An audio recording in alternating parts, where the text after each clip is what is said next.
the Reinventing Organizations book, they're all typically very stable businesses, whereas we're reinventing not just sort of taking organizational risk or innovation, we're taking technology innovation and then as well financial strategy innovation with tokens. And that's a lot of innovation and risk for one business to be taking on. Totally. But at the same time, I mean, that's a good point in terms of like bringing an expert in from this world, although you'll probably be becoming them. So maybe we'll bring some of you into the trainings to interview. But at the same time, it's so interesting in the blockchain space because there really isn't another choice. Like, would it be feasible or make any business sense to try to run an organization that the change is so rapid in a hierarchical top-down way? Like, especially in the way, well, maybe consensus is a bit different, but Can I challenge that a little, Kate? Because I think one thing that I would like to see more of, and I'm not saying in this course, but generally, is we have this foil to what the alternative is that I don't think is true in technology anymore. Why not? I don't think most of the companies I was considering instead of consensus were not a top-down rigid hierarchy that we imagined from the 1960s, 1970s. Like when I hear top-down hierarchy, that's going to fail in technology across the board. So I agree that's not an option. But that's also that doesn't mean that the other pathway available is self-organizing.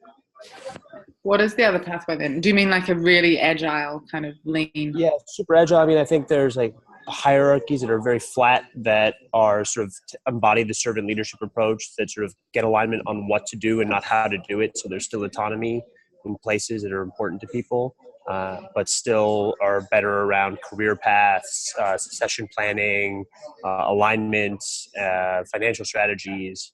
When I look at the successful companies my peers are at, they have a lot of autonomy and a lot of the benefits that self-organizing groups gain. Not all the benefits, like there's clearly gaps and benefits to the system, but I don't think the foil of sort of a cog in the wheel or a cog in the machinery is accurate anymore. And I just don't think that reflects the business environment in at least New York, outside of finance. Yeah, I think that sorry everyone, we're just going into the debate about whether an organization like Consensus could be an old system command and control style. But I think within that there's so many like degrees of where you fit on that scale, and what you're explaining to me doesn't sound antithetical to a self-organizing company at all. It's just like building the systems in a way that the people build the systems that you explain. Yeah. But the point is, it's not antithetical to a hierarchical organization either, because I see it. It's just it's a reinterpretation of how to make hierarchy more effective. I think it's also about how you define self-organizing. I mean, I just put it in the chat. I think that any scenario where we have somebody above us that are making decisions for and about you, what your value is, what work you should be doing, what your development path is unhealthy and dangerous. So for me, self-organizing is just having that being in a construct with the level of being able to have and utilize your agency to at least have input into decisions that impact your work and career and money is essential. And to me, maybe it's just because historically, or my first career was in these big multinationals where that didn't exist. For me, any organism that has those elements is self-organizing to some extent. So yeah, I'd love to have this conversation, Daniela. It sounds to me like it would be a really good topic for a mesh radio, or like an ongoing set of kind of podcasts that are provocative. And who knows, maybe one of you will come up with that as your suggested intervention moving forward, or your gift to the community from this course. Yeah, we should so do that with the panel. I just want to quickly point out, guys, like even with inside Consensus, there's huge disconnects. Like we're talking about how, technology companies, or they need to, they're more nimble or whatever, and it doesn't matter what company you join. But even within the company, I've noticed there's huge disconnects. Like for me, I mean, like between even the legals right now, like my employment contract says that I'm breaching my employment status if I leave my desk. And that's, just an example of, and I'm sitting here in Portland at a programmer conference. So it's like, there's just, even within the same company, there's disconnects on, these different industry standard practices coming together. And, so we still haven't figured it all out. That's all I'm pointing out. Yeah, totally. Oh, loving seeing everybody here today. Kate, I can already see you getting more energy, but we will be gentle on Kate today because she's not feeling well. But do you want to lead us through check-in? Sure. I think we can just bounce off this intriguing conversation because I put the check-in question into the email that I sent out today, but I don't know if anyone read it because it's Friday. But that question was, what are you learning about self-management, and can you tell a story about it? Sorry, And maybe sorry? I think I've been left off the email thread this week. Ah. Do you think you could forward that to me? Yeah, of course. Sorry.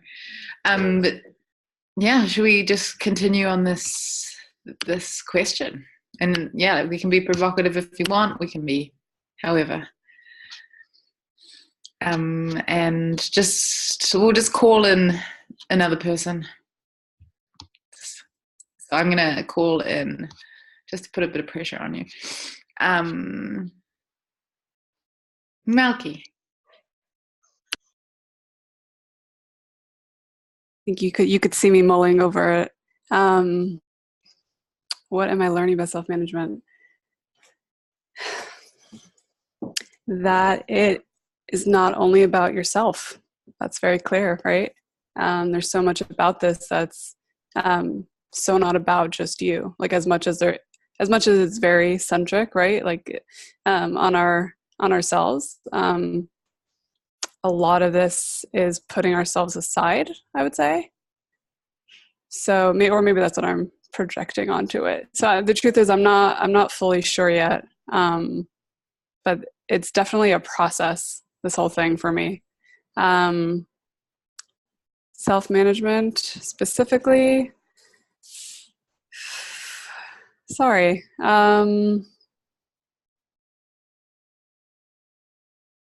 Come back to me, okay? If that's cool. I want to think about this. Yeah. All right. No problem. Samantha, you had your hand.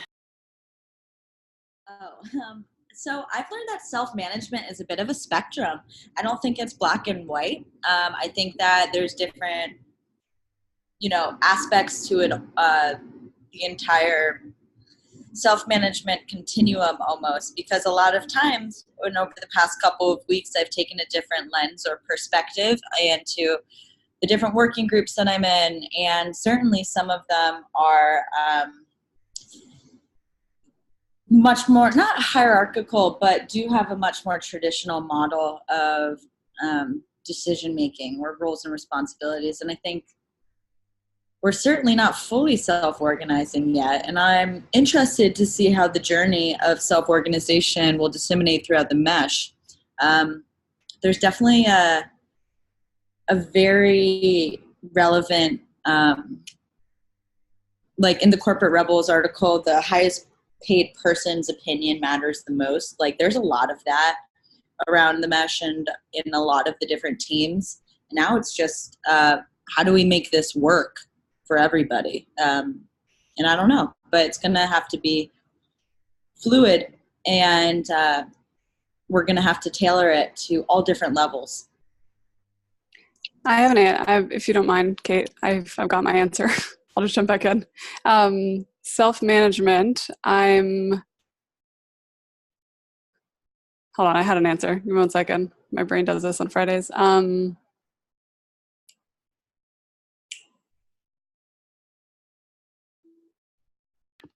At the end, or do you want to go? Yeah, sorry guys. Go ahead. I'll come back to me. Don't worry. Write it down so I don't forget. Go ahead. Oh, friends here. It doesn't matter. Who's next? It's in. Okay, I really like the paradigm word like Thomas used. For me, it's the self-management. I'm not sure if I have understood everything, but for me, it's a way of thinking where individuals start taking ownership of their actions. When we start if we are part of a team, we start making explicit decision-making processes, and also expressing our needs in a way that we can tell everyone the way we work. Taking responsibility and ownership. And basically thinking that everything starts from the individual level. And if you can do that part, I think you can become a better member. Yeah, I'm sorry. Yeah, that's all. Great, thanks, Edson. It's fantastic. Okay, Susan. Yeah, I some of the work I do outside of consensus, which feels like my whole life these days, in a good way, is working with organizations that provide humans services to people in need, or people with ongoing disability challenges or mental health challenges, providing help in their home. And one of these organizations, about 150 humans that have been on this journey for about, 15, 16 months, had the immense pleasure of being with them in a circle this week, 50 of them, and seeing, and I think that my lesson is that self-management isn't just something that is helpful and healthy and liberating and developmental for those of us with the privilege of working in for a place like Consensus. It's for everybody. And just making those ongoing invitations and seeing people in a circle when they're being invited, listening to an invitation to join a working group, like you were saying, Samantha, or to participate in a way that's beyond where they feel their capabilities are, or whether they've ever been invited to participate before. Just, at like this really human level, this way of working and thinking beyond the typical organization is something quite remarkable. And I'm always incredibly humbled and grateful that I'm able to, work with organizations that are not in the blockchain technology space as well around self-management. That's me.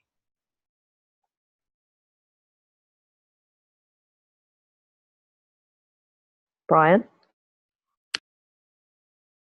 Sure. I think one of the early check-ins was like, what are you hoping to learn, or why are you here? And to riff off of the humbled theme, I think that's what I was hoping for, was to be reminded how little I still know about this space and this movement. And then I think my goal was achieved. There were many little micro moments, but I really appreciate it. I was humbled by all of you and your stories and your journeys. And I feel like one of the things I've really learned, and this has forced me to reflect on so far, is how much development I need to do personally, and how much of a space to encourage development within my team socially, I feel I need to be more aware of, because sometimes I like to think things through a little bit mechanistically, like what's our decision-making mechanic, what's our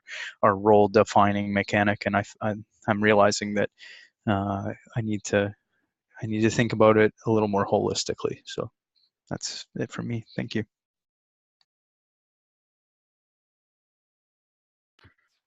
Awesome. Saraswati. There's so much that's kind of coming up, but it's really percolating in me still. The story I would tell. I definitely love the framing of the movement aspect. That's like really beautiful to me, and I'm realizing that I'm very movement oriented. And I also really like the framing of the gift that's kind of come up a few times here, which is like what you're gifting to the group. I feel like that positioning really helps me reformat accountability, like as a way of really just like gifting my presence and what it is I have for the group. And that takes a lot of the tension off of the word accountability for me. Like accountability for me in the past has been somewhat punitive. So it's nice to think of it as something that's more open-hearted. And generally, I guess the sense I have is that it is a seemingly monumental reformatting in a way. And at the same time, things as simple as that team building exercise, I felt were so impactful in just rejuvenating my spirit around working together, you know? And it was so quick, like to just feel like, oh yeah, like this is awesome, you know? Like we're we're solving a puzzle together all the time. And it's so interesting to see, yeah, to engage with people in that way. So I think I'll definitely be bringing that to my group, and I feel pretty inspired on the whole. Wow, I'm really starting to recover from my illness here. Thanks, Saraswati. Daniel, I saw your hand.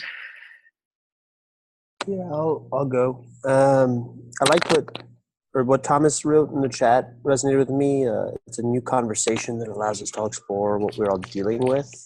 To me, I feel like I've been dealing with a lot of crap this week on my side, a lot of interpersonal stuff that's been really hard. I've had to have some really direct and challenging conversations that have made me grow, and that's been hard. And in moments like that, I sort of realize that I sort of seek and wish there was more structure because it makes those conversations easier. It's a safe, more comfortable. I don't know. There are guardrails on them. And so right now I'm struggling a bit with the empowerment that comes in self-organization also empowers people who maybe aren't 100% aligned to be even more disruptive. And I combine that with just observing around the mesh, the spokes that I see that are most successful are the furthest from Brooklyn, the furthest from the center. If you name the spokes that are most successful, with few exception, that's the case. And that makes me worried. Is that because the center is where there's all this, maybe we haven't hired right, maybe there's this paradigm shift that some people are on different legs of the journey, and there's this conflict on how people are approaching things. But I'm worried this week. That's the story I have, that because we're trying to do a paradigm shift and it's hard to do paradigm shifts and we haven't always been thoughtful enough up front, that maybe we put ourselves in a really tough situation. Great. Thank you, Daniel. Does anyone want to follow on from that? I'll just say two words that come to mind right there. I think self-organizing is healthy change. Healthy change, yeah. Thank you, Thomas. I can go off of that.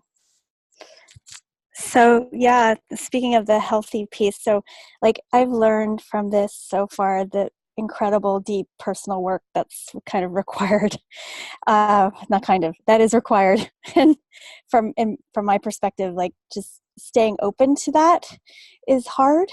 Sometimes I want to shut down from it. And in the moments of like deep challenge, like having a challenging week and having these moments where I have to confront why I feel so stuck.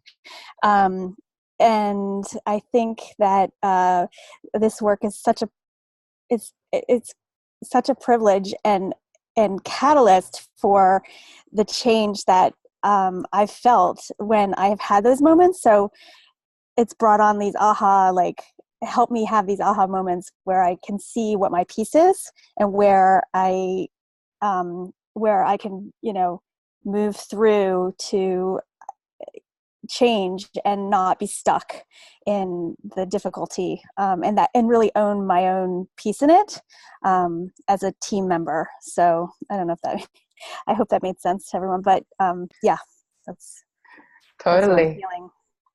Thank you so much, Mary. Mm-hmm. Awesome. Who have we got there? Tanya? Josh, go ahead. So what I'm learning about self-management is it takes a lot more conscious effort than I recognized before, and also skill. And the skill is it's something that I can learn and get better at through practice. And that's kind of like where the conscious effort comes in, is like setting aside time for myself and also for my team to improve these skills and make self-management work for all of us. Thank you. It's lovely. Tanya, did you want to go? Yeah. I would say that it's actually just really tough. Like, I feel that I am back in kindergarten. I thought that I had had a huge personal transformation in my life, and what I realized coming back to an organization which I'm super excited to be a part of, I realize now like why I always used to move from job to job pretty much every year to 2 years. And it's because in a way, being in a hierarchy, it's so much easier to throw the blame at the job or throw the blame at your boss, or because in a way they do have ownership over you. But actually, like being in a situation where I now have to take ownership for my own happiness and take full responsibility for that. Like I spend most of my days, I congratulate myself for just showing up, and like wherever like I have triggers, just really sitting with them and being like, okay, where the hell did that come from? Like, I wasn't expecting to be annoyed by that. Okay, I seem to have a problem with conflict. I need to sit with that and really look into it. And actually it's, for me, feels like this is the missing piece of why I find it hard to connect with groups of people. And I felt very isolated in the past. And actually these kinds of exercises of really kind of trying to show up and have my voice and hear other people's voice and have discussions, and it is actually helping in terms of feeling more connected to groups of people, which is super special for me. Wow, thank you so much, Tanya. I'm gonna take that clip and use it somehow. It's super inspiring. Malky, did you want to come back to what you were saying?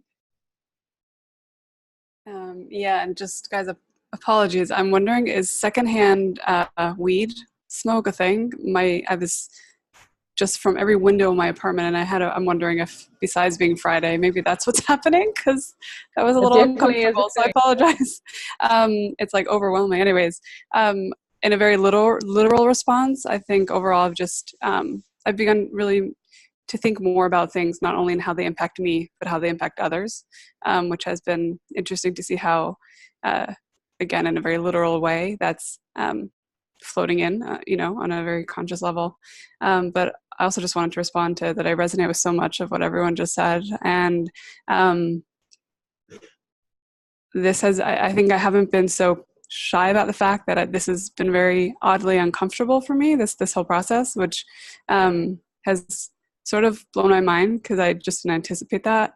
And I'm still not sure what about it is, but I'm just glad to continue to kind of learn more with everyone, what this is, and to figure out, even if there are pieces that I may not, that I may argue with or not be fully on board for, there are pieces of value, and I'm really appreciating that. So glad to be here again. Great, thanks. And yeah, we can always bring the argument. I mean, it's not a religion. We've got to make our own parts of it work, and now we've got to believe it for ourselves. And for me,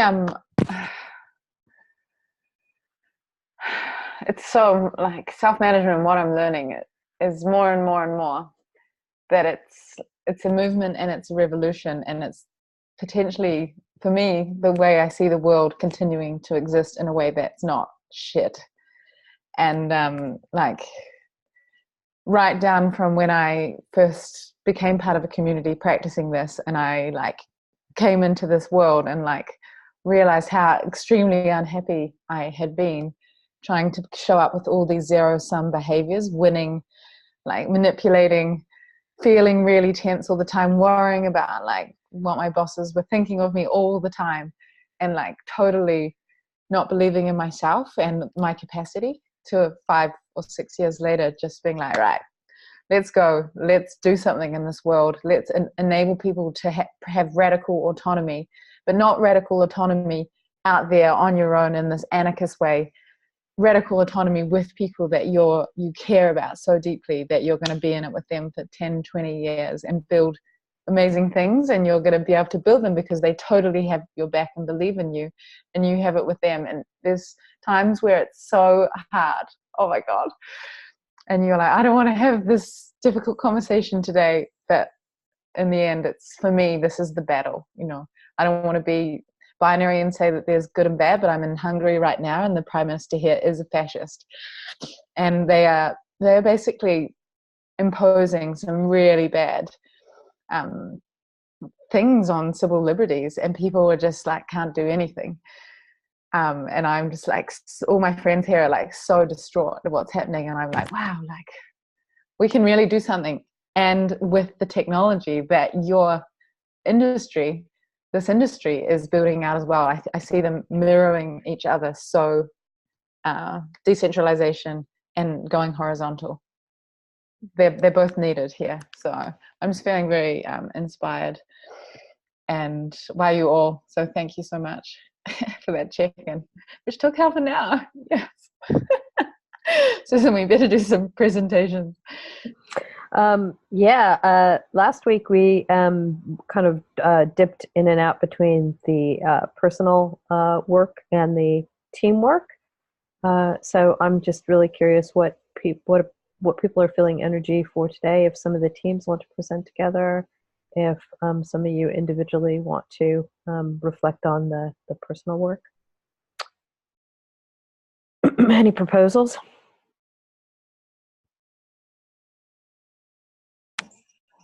I just have an observation about the teamwork that I'd love to share. Go, Mary. Yeah.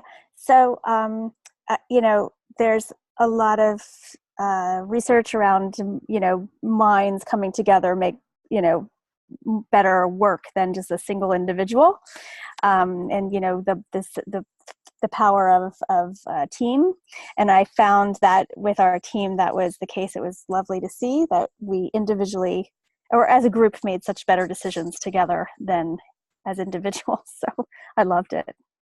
Thanks. Go, Sam.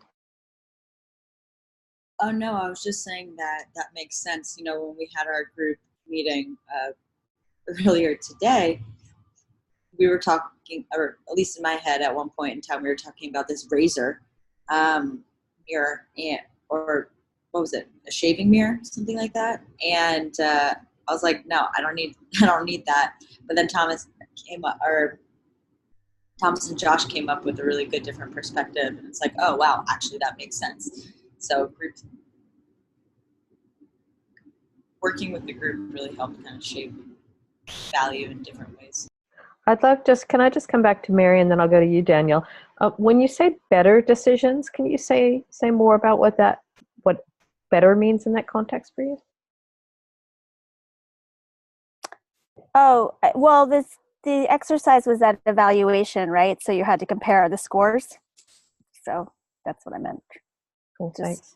Yeah, that we were able to make sense together of what to bring as stranded, then individually it was the sense making, I think, and just, well, and it was also fun. Cool. Yeah. Daniel? So what Mary and Sam have said about getting more ideas and leading to better decision making, I really believe in. I think it's one of the best ways to improve decision making. And so I've been listening to an audiobook called Farsighted, which is a new book on how to make complex, difficult decisions and summarizing the last 20, 30 years on academic research and in the space. And I was reading the Medium article that was in the week on generative decision making, and I found it really interesting because it's called Farsighted. I found it really interesting because that process rang really hollow to me and sort of countered some of the best practices that resonate from what Sam and Mary are talking about, what's in the book. So one of the biggest risks in group decision making is someone proposing a path down that road and having too much inertia on the initial path, rather than being able to step back and truly assess the complex map. And so I was just wondering if you all had inputs on, his blog's amazing. He wrote a New York Times op-ed that was awesome on decision making. And that's amazing. He's your friend. I'm a huge fanboy. So anyway, the reason I was saying this is, I was wondering if any of you had experience with the generative decision-making process and could speak to it, and sort of how maybe it doesn't actually come down these, embody the pitfalls that sort of I saw while reading it. And the other bit, in the intro to the article, they said they made 19 strategic decisions in an hour once, and said it as a good thing, whereas I hear that and I say, holy crap, that sounds awful. That's not a good thing at all. And so not to be the negative Nancy of the group today, but I was just wondering, based on your personal experience with it, if maybe you could speak to it. Mm. I mean, I know this group pretty well. Percolab and the members of are really good friends. I think that the 19 decisions speaks to a lot of pre-work on their end, like just really spending extended time thinking and getting to the point I think that Samantha talks about, of ripeness. So when something is ready to pop, ready to go, you're pretty much feeling like it's ready for that thumbs up. I think that they have a lot of trust in that community, and they've been working together for 5, 6, 7, 8, 10 years. So I think that that's a little bit of a difference. Daniel, I'd love you though to speak to what do you think are the major pitfalls in that process, so I can speak more directly to them. Yeah, so I think the biggest one that jumped out to me is there's a period of discussing assumptions and goals, and that's awesome. That's right. But then someone proposes a pathway, and it seems at that point someone takes the initiative to propose. At that point, no other pathway is considered explicit. There's feedback on the pathway proposed, but we immediately stop brainstorming all the pathways. Mm. My understanding of the process is that the pathway is proposed. Then there's a round of questions and reflections, and then the proposer can integrate what they've heard at that point and move forward. So right, which is a lot of inertia down whichever pathway is proposed first. Totally. Yeah, I'd see. Absolutely, there could be some danger in that, but again, because I know the group, I kind of sense that, like, my bias is that they would have done months of brainstorming before they actually got to this point of juicy readiness. But I would say, yeah. Okay. I mean, and now some of we have like a bi-weekly kind of strategy call where we have been having that, which is, it's, cadence, rhythm have a lot to do with how you're communicating, how often, how you bring a certain language into those meetings. So like, I have been in meetings with my colleagues where we've made pretty major, not 19, that seems quite a few, but like 6 big strategic decisions in 2 hours, with a mixture of advice process and straying into generative decision making process. And I think what would happen if that first path was like, and we see this on Lumio often as well, actually all the time, you wait till the decision becomes ripe. The person who's put out the information saying, hey, this is what we're looking at, this is where I think we should be getting to. We have a lot of discussion, people are coming in, throwing huge spanners in the work. And then the person's right, it's ready to change it to a decision process. And then someone will be like, no, it's not. And like, people can totally, and maybe there's just a conversation, there's a phone call, and then through that really radical conversation, often you get something, that inertia is squashed, from what I've seen. But I can totally understand where you're coming from, Daniel, and I'm super loving this this lens you're bringing. And the other reason I wanted to mention is it sort of resonates with what Sam had mentioned earlier, where at consensus we see the highest paid opinion in the room get a lot of credibility. And, sometimes they're highest paid because they bring valuable experience and expertise. It's important. But in the consensus context, I can imagine that almost always one of the implicitly powerful people would be the one who proposes. And it's very hard to create a broad map of alternatives in this forum. And so one thing I've been working on with the decision-making process of Pegasus is trying to explicitly give space for everyone to propose alternatives in the absence of value judgments on whether those alternatives are good or bad. And then once everyone has a full set and a full map of the world and the pathways forward, you can then judge them more objectively. And so I wonder if there's a discussion to have. I would love to participate in a discussion on going down one route first versus actually building a more complex map of the world and all the pathways forward before going down any one. Yeah, I mean, maybe this can be another version of the next generative decision making, which is obviously another version of integrated decision making from Holacracy. And there's the Daniel Heyman version. So let's have this chat. Let's have a discussion on this outside this call, Daniel, if you can. Sounds good. Yeah, absolutely. I think it's amazing, right? I mean, because even thinking, you just pinged me when you were saying like the most implicitly powerful people proposing. It's like, what type of power are they expressing when they do it? Is it the power of their context? Is it the power of like, my work for the next month is dependent on this decision, so I'm super right now. Let's just do it. It's really, really interesting, and that's why for me it's doing the work as a team to actually be able to spend a month just listing all of the decisions that you make to understand.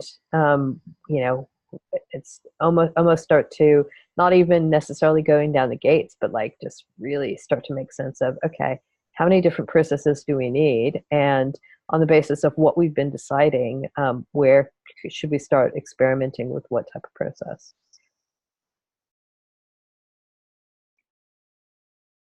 What else did people notice? Anything else you'd like to share about the assignments this week or your conversations, or did everybody get a chance to meet with their teams this week? Yeah, that's great. I have a question about the assignment. Just what other teams, what their decision-making process looked like. Because we came in and we had a sheet and we basically, like, how are we going to make this decision in 10 minutes? Because we have 15 items to discuss and rank them. Like, that's not enough time to talk about each one and then give our reasoning for why we ranked it that, and then kind of do that. So we're like, okay, we need to do this in 10 minutes. What's the fastest, most efficient way to do it? And we met like an hour ago. We met just before this meeting. So we were like pressed for time just because we had to get it done before the meeting. So I was like, all right, I'm just going to be like the scribe, and I'm going to kind of see what people generally rank things. I'm going to start typing them in, and we're going to do consent-based decision-making. And if anybody objects to where I put something, just holler and I'll adjust it. And like, I was like, this will be fast. It'll be very rough decision-making process, not very accurate or robust, but like we managed to do it in under 10 minutes. So I was impressed with that. I'm just curious what other people did.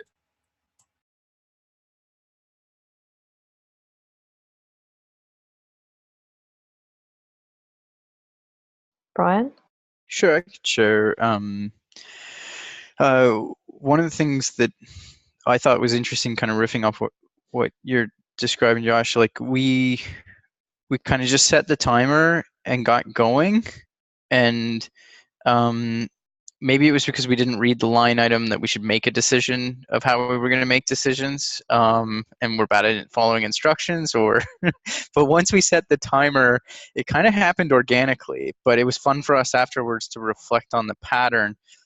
The first thing that happened naturally was we did a quick roundtable, and there were only 3 of us present, on the assumptions that we were going into it, because we were a little uncomfortable with the lack of information, like where are we geographically, so there was a quick assumptions roundtable. Then there was like a suggestion to say that these things, like rank the themes like food, shelter, signaling for help, staying alive on an island. Like, how are you framing, your approach, and seeing what at the macro level people were feeling important things regardless of the items.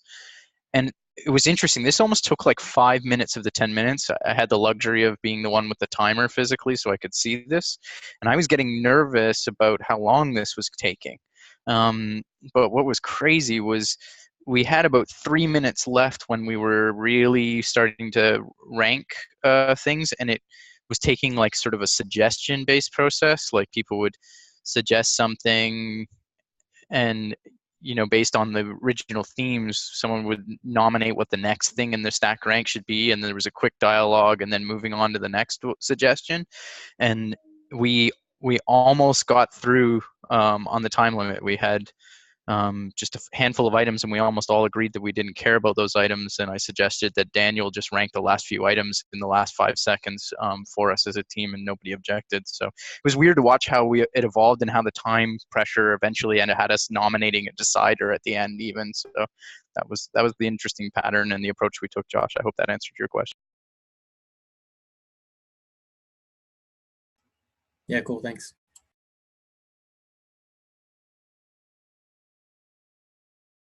This is interesting. I have a question, if I may. And if this was covered on Monday, I apologize, and I'm happy to take it offline, because I did miss Monday as I was at a work thing. In any company, so we'll talk particular to Consensus because that's where we are, that is focused on P&L, right? So it's very sales focused. I'd love to just hear a perspective from anyone or everyone on how you bring in that like active decision making, where there's the language here is encouraging divergent views, right, and pushback, and being fearless to disagree and bring new thinking. I literally just read that off the page, so it's all there. But in a profit driven organization, right, or culture, that's where, in my observations, this gets most difficult, right? Because the accountability is not just on the internal organization of the team, but there's outputs and deliverables and external stakeholders and clients and whatnot. And so I guess let's have a question. Well, it's a question, but also a thought of where I tend to see in group dynamics like that, where one person is very sales oriented, right, and others aren't. It tends to be that decisions end up being side channeled, right? And so instead of actually bringing all these things up and out in those bigger conversations with more people, the folks who want to think through things in another way tend to sideline and say, and regroup after and come to a conclusion and then so I'm just curious to hear, that has to be, that's not a special circumstance, right? Like, that has to be something that many of us have observed. And I'm curious to hear thoughts on, that's just like a very tangible, real scenario, right? Where this shit hits the ceiling often. And I'm curious to hear thoughts on that.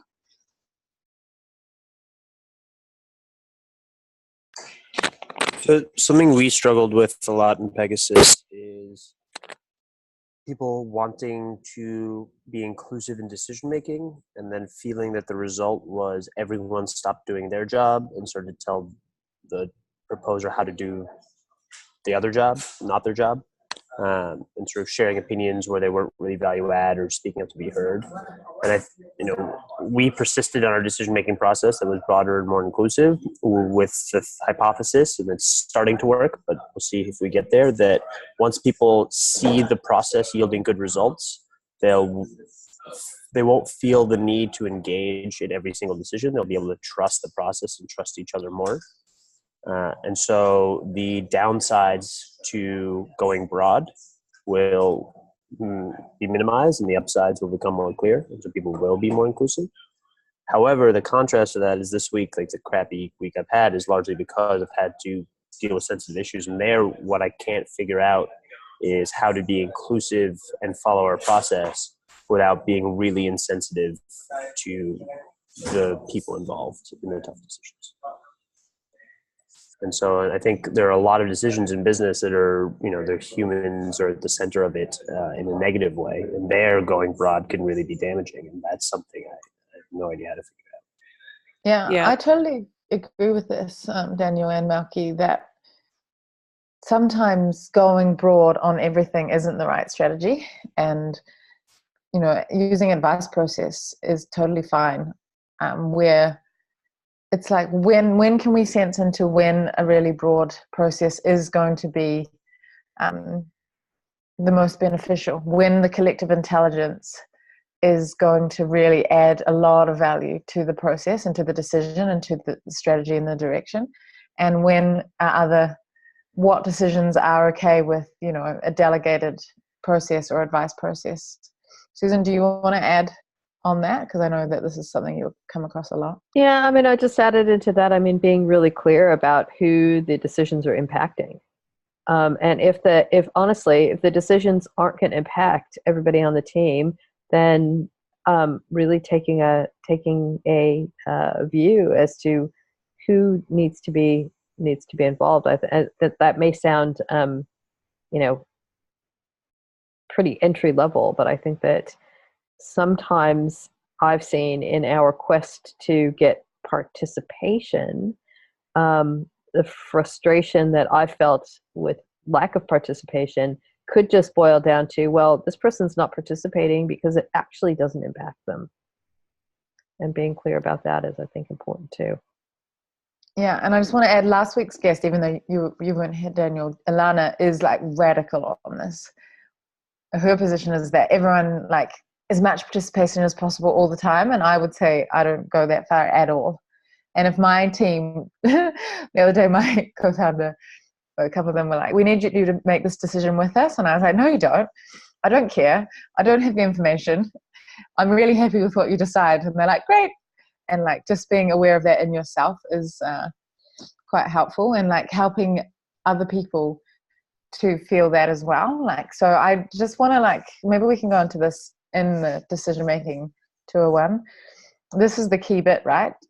What decisions need everyone, what can be done in a way where we're not just hiding in little silos and making decisions, which often does happen. If people are invited and they can self-select into it, or a person is using an advice process or another decision-making protocol or process that doesn't necessitate the whole group.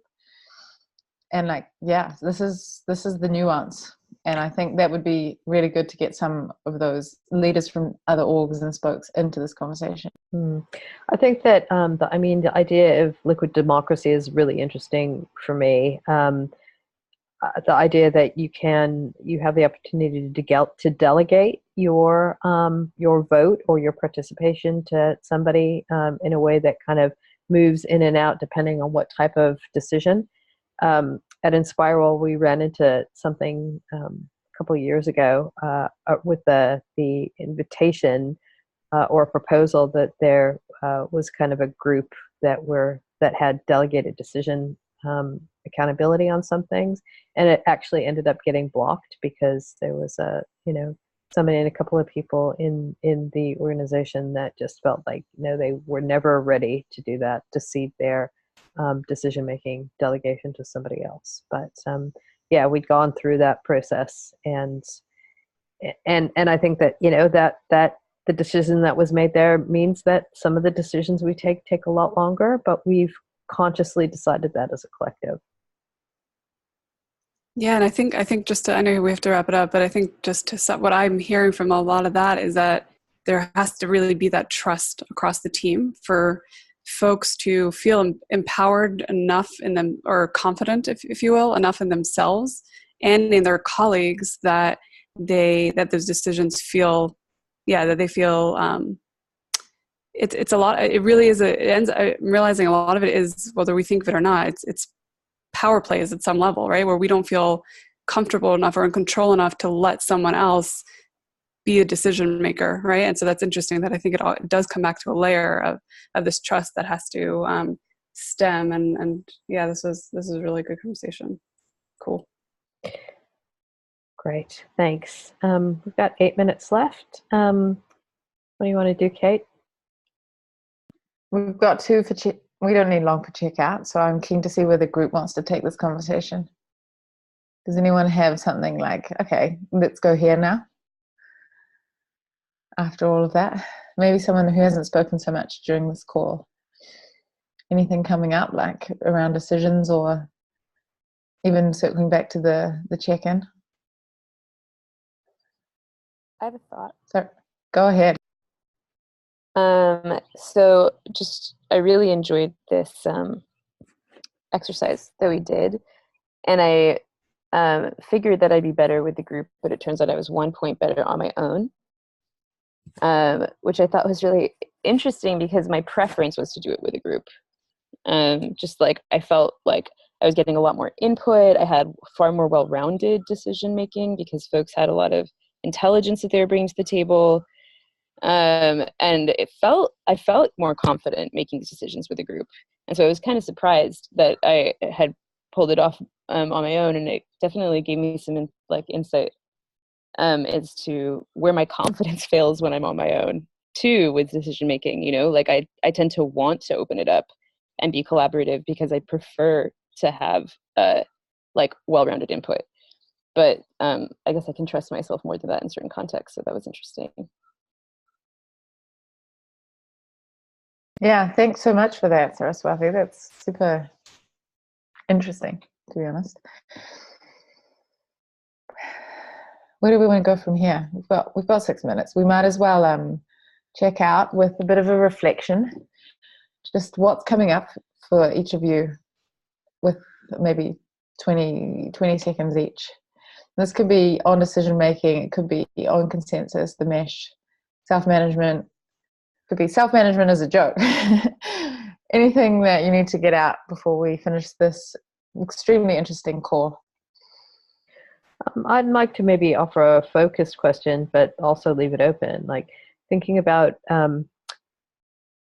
what decisions does your team make that you feel really, really attached to in terms of having to or wanting to participate in the decisions that impact a particular topic or a particular something specific in relation to your work? That's a really good question, Susan.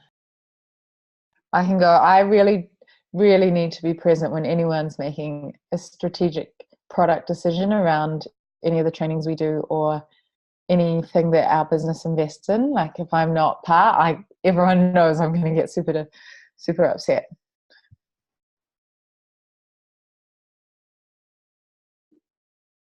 Who's next? Governance process, creation of new circles and groups, sort of financial strategy and budgets, hiring, but I'm learning to let go because there was a period a few months ago where I was a bottleneck. And then go-to-market strategy, mostly because that's where I'm looking to learn a lot as well. You're going to be privy to a lot of decisions there, Daniel. Who's next? Susan? I feel for me it's something to do with prioritization. Any conversations where you've got a cross-team, interdependent work that needs to be prioritized. I really appreciate being part of decisions around that. Great, thank you.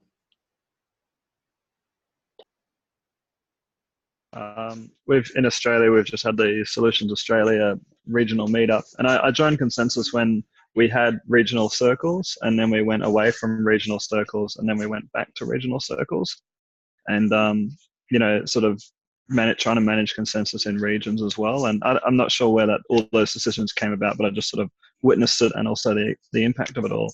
And I just think all decision making, holistically and everything. Well, I've come to these conclusions in the last 6 months myself. There's definitely, no matter what business you're working for or anything, as we move forward in our lives, that there's still a reason why governments are classified by regions and not any other way. And I think, somehow we need to be taking a huge account into regional decision making, because that's still what the laws of nature govern us by. And we become quite weak in our decision making if we're so dispersed around, or I've struggled to say what the word is for that, but yeah, that comes up a lot for me. Wow, that's super rich. Thanks, Thomas. Okay. Ryan. Yeah, I'll riff on that because when I was doing my personal reflections this week around decision making and triggers, the geo regions versus functional circles thing was something that came up for me as well. As a new mesh member, asked to open up a geographic hub in Kitchener Waterloo, and not understanding what that meant or what the scope of it was, that was both exciting and daunting with the lack of structure, and then to realize that there were these geo hubs and then there would be these circles, but not understanding how decisions are made related to resources that aren't spokes was really, really difficult. And so I don't know if I'm answering the question correctly. I just was inspired by what Thomas was saying, and the challenges that I feel our local region faced. And I personally have a bias, and I came in with that bias, and I unfortunately reinforced it while here. And I don't know if it's a good bias, but the bias was towards the concept of local optimization because local context exists, and interdisciplinary local teams that are running a local strategy and not global circles running a global strategy within a sliver domain. And so aligning decision-making resources and taking holistic, localized, maybe it's not geographic localization, but localized approaches was something I was really thinking about a lot during this week in the decision-making reflections. Yeah, nice. And there's never right and wrong in the check-in or the check-out, Brian. Thank you. Who's next? Josh. Yeah, just going off of what Malky was saying earlier about trust, just looking at my individual assignment, that's pretty much what I wrote about exclusively, just because it can block decisions in so many ways. Like if you don't trust yourself to make a decision, you look for validation from other people. If you don't trust your team to make decisions, you just try and be a part of everything and it stalls things. So like lack of trust can cause too much participation and also not enough participation. So yeah, just the role of trust in the whole process is what I was reflecting on. Wow, yeah, that's super insightful. Thank you, Josh. Mary and then Edson. Thank you. It was very similar. So I'm like playing with this question of trust as well, and what does it take for me on various levels, like just trust myself, my team, the whole organization, and then on the personal level too. So yeah, it's really brought up a lot for me. That was my main thing. Thanks. Okay, thank you. Edson, and we're going to go a couple of minutes over time. Hope that's okay with everyone. Okay, so recapping the individual assignment, I was thinking the way I structure all the elements, and I noticed is the way I selected those items was very similar and the way I guide my life. Like how I selected these geographical items like a map and these kind of things because I was picturing myself, okay, I want to go to this place, how can I get there? So I also noticed that the way we take decisions in our group, especially in our team, basically we don't have like experts in all the fields, right? Because we are in a new space, like not many people knows everything. So we had this community of practices every Friday. And one of the things we really like is to visualize in a table, let's say we want to take a decision, not many people knows about it. And we try to visualize all the parameters or variables and get input from all people. I really like to have these sessions with people. Okay, this is the decision we need to take. These are the variables. What do you think about this, about this? In that way, I think we achieve to a consent decision, the more informed decision in a group way. Yeah. Cool, thanks. It's in Saraswati. We're just checking out with whatever's coming up for us around decision making in the assignments or whatever you want to say? Oh. Thanks, Edson. You want to go? Sure. I thought the question was around the decisions I like to be a part of. But That's true. yeah, I mean, I like to be a part of like the majority of decisions. But yeah, I don't think I have like a ton coming up aside from questioning that in myself, and kind of exploring that more deeply with myself. But that's it for me, really. So likes to be involved in the majority of decisions. Thank you. Who's next? Tanya? Yeah, I would just add to what Saraswati is saying, and actually like what a lot of the group has said. Like I find myself getting involved and making sure I'm like at every single meeting wherever there might be a decision. And if I really look at it within myself, it's the basis of trust. It's like I think I'm coming to realize like whatever trauma I've sustained in the past, I obviously seem to think that like someone's got it out for me or something's going to happen if I'm not in the room. And that's like a piece that I know like within myself, having like learning to relinquish control a little bit, especially being in an organization where like everyone I've met so far in this organization has been absolutely wonderful.